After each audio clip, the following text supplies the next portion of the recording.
Hello student, SSC ranker 001 में आपका स्वागत है। हम कर रहे थे इडियम्स एंड फ्रेजेस की सीरीज। 900 इडियम्स एंड फ्रेज हम कंप्लीट कर चुके हैं। हम नेक्स्ट वीडियो के साथ आपके लिए नए इडियम्स एंड फ्रेजेस लेके आए हैं। चलिए शुरू करते हैं। पहला क्या आपका अ डैम स्क्वायर। इसका मतलब होता है अ डिसअपॉइंटिंग रिजल्ट। मतलब कि आपने सोचा था, आपके माता पिता ने सोचा था कि बहुत अच्छा रिजल्ट आएगा, बट वो रिजल्ट अच्छा नहीं आया, तो उसको कहते हैं a dam square. In cold blood. In cold blood का मतलब होता है डिलिबरेटली। मतलब इसका मतलब होता है कमजोर दिल का। फिर आगे क्या है, to take someone for a ride. To take someone for a ride इसका मतलब होता है, इसका मतलब होता है टू डिसीव समवन। मतलब कि किसी को बहला फुसला के कहीं ले जाना। To make heaven and earth. इसका मतलब होता है to try everything is possible. मतलब कि आपने हर चीज पॉसिबल करने की कोशिश की, पूरा एफर्ट्स लगा दिया। Smooth ruffled feathers. Smooth ruffled feathers इसका मतलब होता है make somebody feel less angry. किसी को लेस ऑफेंड फील कराना, मतलब कि ज्यादा गुस्सा मत आने देना उसके लिए। Assume years. अज्यूम एयर्स मतलब होता है टू प्रिटेंड सुपीरियोरिटी। मतलब कि अपने आप को सुपीरियर दिखाना चार लोग के सामने। Cold comfort. कोल्ड कंफर्ट होता है मतलब कि स्लाइट सेटिस्फेक्शन, एक थोड़ी सी सेटिस्फेक्शन है किसी चीज को लेके। प्ले टूरेंट। प्ले टूरेंट मतलब होता है to stay away from school without permission. मतलब किसी स्कूल से अब विदाउट परमिशन बंक कर गए हैं। ठीक है। बेगर डिस्क्रिप्शन, ऐसा डिस्क्रिप्शन जिसको आप मतलब बता रहे हैं मगर सामने वाला समझ नहीं पा रहा है, तो वो क्या है उसके लिए। आपकी कोई स्टोरी बता रहे हैं कि मैं मतलब टीचर ने कहा कि स्टोरी बताइए, आप बताना चाह रहे थे मगर उसको समझ में नहीं आया। ठीक है। स्ट्रेन एवरी नर्व मतलब होता है टू मेक ऑटमोस्ट एफर्ट्स। मतलब सारे एफर्ट्स, एवरी पॉसिबल एफर्ट्स आपने यूज कर लिए मगर वो काम नहीं हो पाया। ड्रैग वंस फीट होता है मतलब कि टू रिलेक्टेंट एक्ट। मतलब डिसीजन सही से ना ले पाना, बहुत लेट कर देना डिसीजन के लिए। To show a clean pair of heels. मतलब कि इसका हील्स मतलब क्या होता है, टू स्केप। मतलब वहां कहीं से भाग जाना। ठीक है। होप होप अगेंस्ट होप इसका मतलब होता है न्यूचर एंड इम्पॉसिबल होप। मतलब कि ऐसी आशा रखना जो पॉसिबल नहीं है। To feather one nest. तो इसका मतलब होता है to profit in a dishonest वे।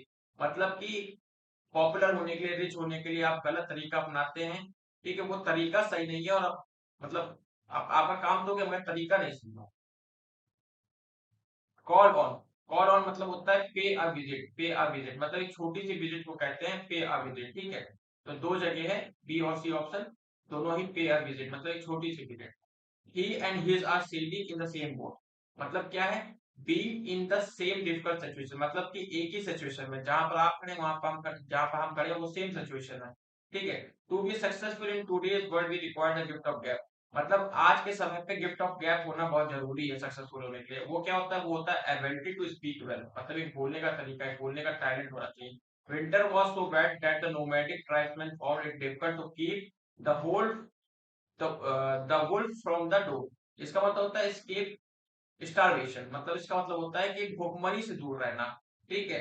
भूखमरी से इतना इतना कमा लेना कि गुजर बसर हो जाए।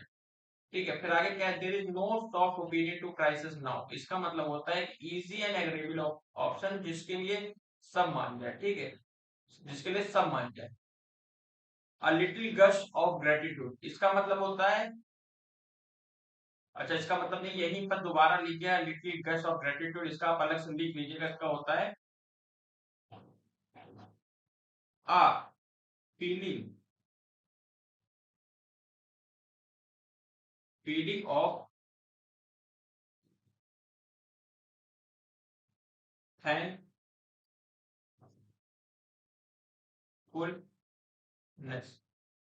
ठीक, मतलब हो गया फीलिंग ऑफ थैंकफुलनेस। मतलब कि अ, इसका मतलब होता है अ फीलिंग ऑफ थैंकफुलनेस। मतलब कि किसी को आभार जताना, अपना आभार जताना। ठीक है।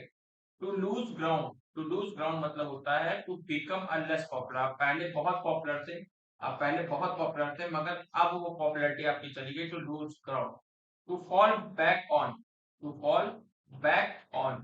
तो इसका क्या हो जाएगा, इसका हो जाएगा to fall back on. To seek support out of necessity. इसका मतलब होता है कि बुरे वक्त में किसी दोस्त से हेल्प लेना जाके, किसी मतलब आपको जो जरूरत है किसी की हेल्प की, तो उससे मदद मांगने की। To make one's blood boil. To make one's blood boil इसका मतलब क्या होता है, इसका मतलब होता है टू मेक समबडी फ्यूरियस। मतलब किसी को गुस्सा दिलाना, किसी को गुस्सा दिलाना। To speak one's point. To speak one's point. To be frank and honest, to be frank and honest, ठीक है, किसी की सोच के बारे में बता देना, फ्रैंकली बिहेव कर देना उसके लिए, मतलब कोई एक चीज ऐसा जो उसके दिमाग में चल रहा है उसके बारे में आप बता देना, ठीक है। To make a mountain of a molehill, इसका मतलब होता है to give great importance to a little things, मतलब कि ये लड़ाई के लिए भी यूज होता है कि आपने छोटी बात को बढ़ा चढ़ा के बताया है, ठीक है। ये किसी छोटी चीज के लिए भी होता है जिसको आपने ज्यादा इंपॉर्टेंस दे दी हो, ठीक है। Hand in glove, hand in glove मतलब कि इन अ क्लोज रिलेशनशिप, बहुत घनिष्ठ मित्रता में। Add fuel to the fire, to add fuel to the fire, इसका मतलब होता है टू कॉजेस एडिशनल एंगर, मतलब कि जहां पर आग लगी वहां पर आपने जाके और फ्यूल डाल दिया, मतलब जहां पर बात का बतंगड़ बना देना, मतलब चीजों में लड़ाई हो रही है आपने और लड़ाई बढ़ा दी जाके वहां पे।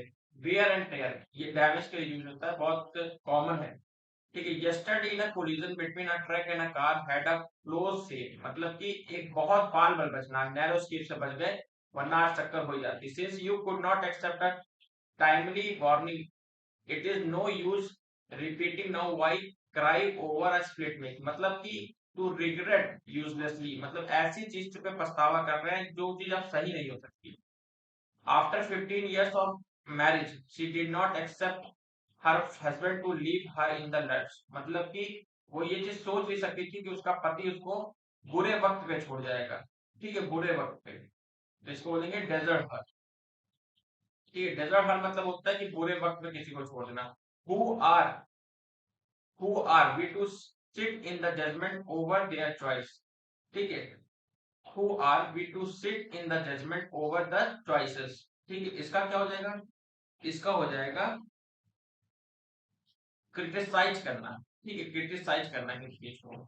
Do not lose your head when face with a difficult situation, ठीक है। पैनिक मतलब कि पैनिक मत होना, किसी डिफिकल्ट सिचुएशन में आप ये नहीं कि अपना आपा खो दिए। When I entered the house everything was at 6 and 7, at 6 and 7 इसका मतलब होता है इन डिसऑर्डर और कंफ्यूजन, मतलब मैं जब घर में एंटर की मैंने देखा सब अस्त व्यस्त पड़ा हुआ था। He was pulled up by the director of the company. Pulled up by the director of the company. इसका मतलब क्या होता है, इसका मतलब होता है reprimand, इसका मतलब होता है डांटना किसी को, ठीक है। To storm brought about great destruction in the valley. Great destruction in the valley मतलब कि कारण, कारण मतलब caused, ठीक है। To take someone to the task, ठीक है। To scold someone मतलब किसी को डांटने को ही कहते हैं to take someone to task. There is a lot of bad blood between them. Bad blood मतलब एंग्री फीलिंग, किसी के प्रति एंग्री फीलिंग मतलब बदला लेने की इच्छा हो, किसी से जलनशीलता हो, ठीक है। The police close the book on the murder case, मतलब कि क्या हो गया, पुलिस ने भाई केस को बंद कर दिया। Stop working on, throw cold water, discourage कर देना किसी को, कोई भैया जा रहा ओलंपिक खेलना पहले बोल दे तुम हार जाओगे तो उसको डिस्करेज कर दिया, थ्रू अ कोल्ड वाटर, ठीक है। There was a job for me to cut my teeth on, ऐसी जॉब की जो मुझे एक्सपीरियंस है, to gain experience. The carrot and the stick policies pay dividends in every organisation, मतलब कि reward and punishment, carrot and stick मतलब reward and punishment. But in मतलब क्या होता है, बट इन मतलब होता है इंटरप्ट करना, मतलब कि कोई बोल रहा है बात बात में आप बीच में टोक रहे हो उसको। I had to pull string to put up a good show, I had to pull strings to put up a good show, इसका मतलब क्या होता है, इसका मतलब होता है use personal influence, use personal influence, you can easily overcome the situation if you keep your head, मतलब कि अगर आप अपने अपने दिमाग को शांत रखेंगे तो आप उस चीज से निकल पाएंगे जो आप सिचुएशन पर फंस चुके हैं, जिस जिस कठिनाई में आप फंस चुके हैं, तो क्या बोलेंगे, रिमेन्स काम, ठीक है।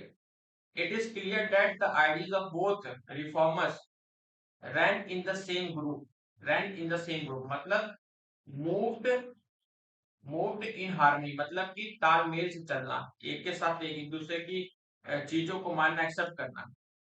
काउच पोटैटो मतलब होता है अ पर्सन, ऐसा पर्सन जो दिन रात टीवी देखता रहता हो, ठीक है, और बैठे बैठे वही खाता रहता हो। कैरी द बॉल का मतलब क्या होगा, बी इन चार्ज, अब आपकी बारी, ठीक है।